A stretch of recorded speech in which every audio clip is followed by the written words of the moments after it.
Hello guys. I really think it's about time our country, the education service and the government started to review our education system. I just watched an interview between KSM and the lady who hosts the National Science and Maths Quiz. She said the guys who won the 2018 competition, the guys who won, assuming to be the brightest and the best, went for a competition in Brazil and they had to drop out because they couldn't take part of the competition. Because apparently when they got there, it had everything to do with practical, and they couldn't do it. And these are the youth that are supposed to take the country to the next level. They can write down everything they know about engineering and science, but they can't put it into practicals. I suggest we scrap up that National Science and Maths Quiz thing and start to put things like National Science and Maths Innovation Construction, something tangible. Every year, government should give at least every secondary school, let's say 10,000 Ghana cedis, for them to come up with innovations that are tangible and physical to help our fishing industry, agriculture, health sector, something that we can see. Chinese students go for practicals and they come up with knapsack sprayer and something to help our farmers. That is what pushes a nation forward. We have an education system which is archaic and outmoded, and the people sitting on the top of the educational system don't have the strongest notion of how to fix this system, and we are educating people with baggage and nonsense. What courses are they doing now? Political science, what science, human resource. What are those things doing to our economy? How is it fixing people? And we are surprised there is high graduate unemployment. What do they come to do? I have a friend whose brother just employed an Indian in this country. Now the guy is manning their small company. They produce rubbers and the rest. Now the Indian is being paid $1,000 a month. This is a friend of mine who could have employed me because I'm a graduate. But do you know what he said? The Indian can fix the machine when it breaks down. What can I do about the machine? Nothing. I was taught papers, planning, community development, all those nonsense.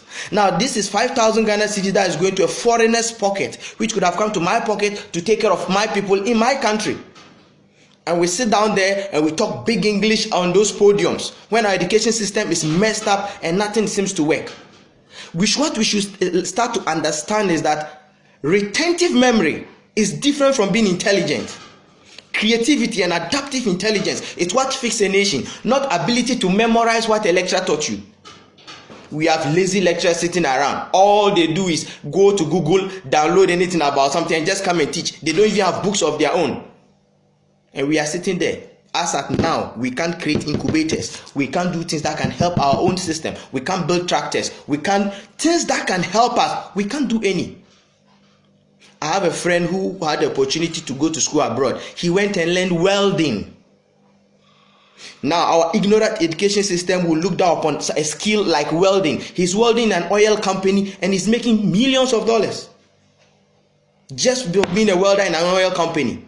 Then you tell us we should go and learn political science and all that nonsense and come and sit down doing nothing. Here are the youth that were supposed to be the brightest. They got to a competition and they had to drop out.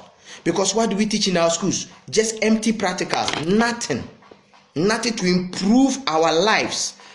Being able to have to memorize text and handouts doesn't make you intelligent.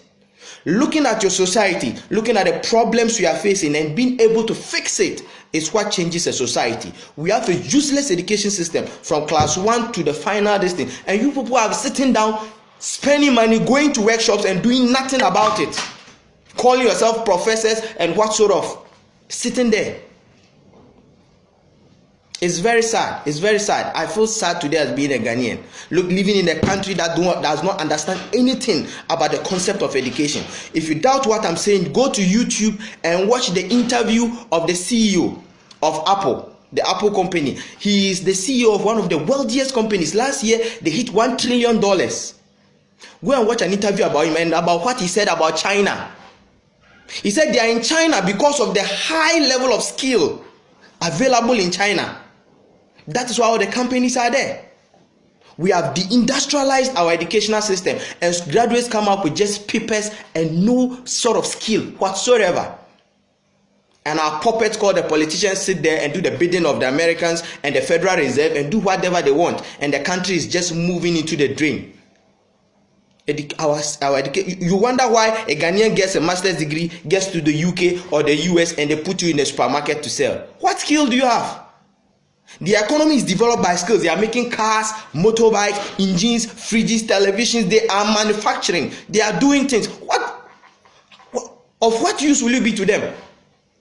If you have a degree in political science, a master's degree in human resource and actuarial science, what is that? It's so sad. Look at the elite of our society. Ask them what their children should be in the future. Lawyer, all those nonsense. No one is saying those professions are not good. But look at our country and think twice. I am not an economist, but I know that they said if a